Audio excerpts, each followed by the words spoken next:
આ ઉપરાંત બીજું ખાસ અગત્યનું છે કે જો વરસાદ ખૂબ છે, ઠંડો પવન વાય છે, તમે ટાઈમસર ખાધું પીધું નથી તો સુગર ઓછું થવાના ચાન્સીસ પણ છે. એટલે એ પણ તમે ખાસ ધ્યાન રાખીને વરસાદનો આનંદ લો. એટલે વરસાદનો આનંદ માત્ર ખાવા પીવાને નહીં, વરસાદનો રિયલ આનંદ માણવા માટે જો તમે ધ્યાન રાખશો, ખાસ કરીને ઠંડક વધારે છે, વરસાદ ખૂબ છે અને તમે નાસ્તો નથી કર્યો તો થોડું એક સ્નેક્સ અથવા તો સુગરની કંઈક વસ્તુ તમારે રાખવી જોઈએ જો લાંબો સમય તમે વરસાદમાં જઈ રહ્યા છો. તો આ વરસાદની સિઝનમાં ભજીયા ખાઓ, ગરમા ગરમ ચા પીવો, થોડીક સુગરલેસ સ્વીટ ખાઓ, એન્જોય કરો વરસાદને, પરંતુ સાથે સાથે ખાવાનું બેલેન્સ બનાવીને લિમિટમાં ખાઓ, સુગરને નોર્મલ રાખો અને આ આવનારી સિઝનનો ભરપૂર આનંદ માણો.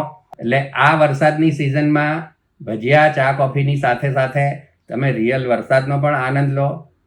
પલળો, પરંતુ એવી રીતે કે તમારું સુગર ઓછું ના થાય. વરસાદને એન્જોય કરો, સ્વસ્થ રહો, મસ્ત રહો અને એન્જોય કરો આ વરસાદની સિઝન ભરપૂર.